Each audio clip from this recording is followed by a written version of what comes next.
जाहिर है कार्यक्रम में नजर डालते हैं देश, दुनिया और राज्य की प्रमुख खबरों पर। सबसे पहले अंतर्राष्ट्रीय खबरें।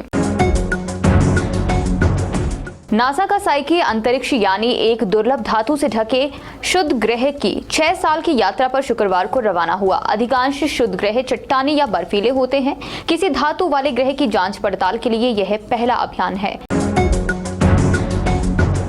इजरायल में फंसे भारतीयों का दूसरा जत्था शनिवार को नई दिल्ली पहुंच गया है। ऑपरेशन अजय के तहत 2 शिशुओं सहित 235 लोग विशेष विमान से दिल्ली पहुंचे। विदेश राज्य मंत्री रंजन सिंह ने हवाई अड्डे पर लोगों का स्वागत किया।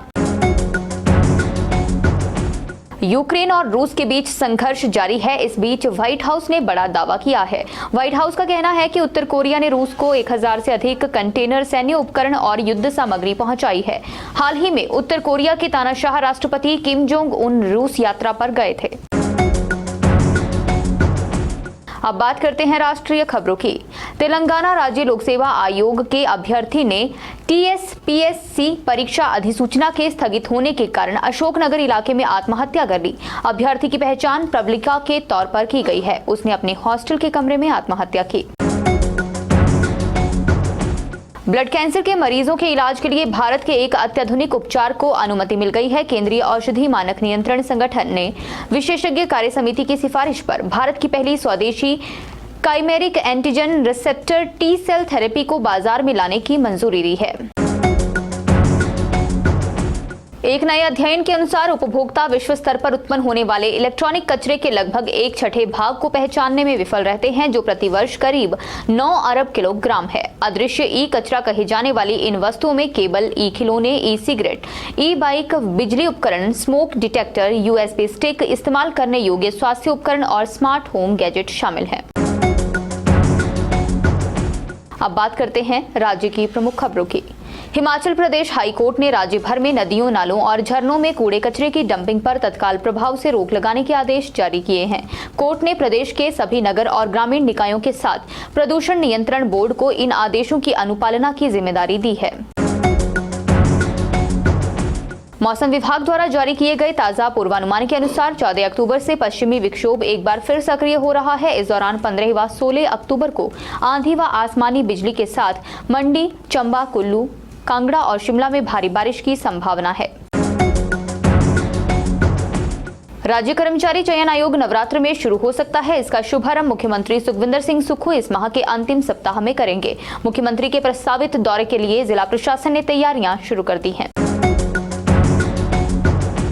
अब बात करते हैं समाचार पत्र की प्रमुख खबरों की। महाराष्ट्र में विधायकों की अयोग्यता मामले पर शुक्रवार को सुनवाई करते हुए सुप्रीम कोर्ट ने केस में लगातार हो रही देरी पर महाराष्ट्र विधानसभा के स्पीकर पर नाराजगी जताई। जिला स्तरीय प्राथमिक खेलकूद प्रतियोगिता के दौरान विषाक्त भोजन खाने से करीब 18 बच्चे डायरिया का शिकार हुए।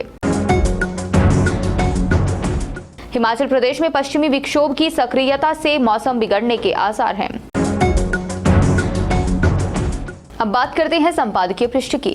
श्रेष्ठ स्कूल की अवधारणा में हिमाचल अपनी शिक्षा के स्तर पर गुणवत्ता का संदेश देना चाहता है। इस लेख को आप स्कूल कैसे बनेंगे संस्थान शीर्षक के साथ संपादकीय पृष्ठ पर पढ़ सकते हैं। इसके अलावा यहाँ पर इजराइल फिलिस्तीन युद्ध का तुष्टीकरण योगेंद्र योगी का लेख भी छपा है। क्या कुल्लू दशहरा भरेगा हिमाचल जीवन में रंग, रमेश पठानिया का लेख भी आप यहाँ पढ़ सकते हैं। और झिलकों की छाबड़ी में प्रभात कुमार का लेख आपको पढ़ने को मिलेगा। और कार्यक्रम के अंत में बात करते हैं रोचक विषय की। शनिवार यानी 14 अक्टूबर को साल का आखिरी सूर्य ग्रहण लगने वाला है। ये कोई आम सूर्य ग्रहण नहीं है, बल्कि खगोलीय घटनाओं में रुचि रखने वाले लोगों के लिए बेहद खास रहने वाला है। साल 2023 में कुल 4 ग्रहण लगने थे, जिसमें से तीसरा ग्रहण 14 अक्टूबर के दिन लगने जा रहा है। साथ ही यह ग्रहण साल का दूसरा सूर्य ग्रहण होगा। ये ग्रहण खास इसलिए है क्योंकि इस दौरान आकाश में एक अद्भुत दृश्य देखने को मिलेगा। इस दौरान सूर्य एक रिंग ऑफ फायर यानी आग के छल्ले की तरह नजर आएगा। ये अद्भुत नजारा वलयाकार सूर्य ग्रहण लगने पर दिखाई देता है।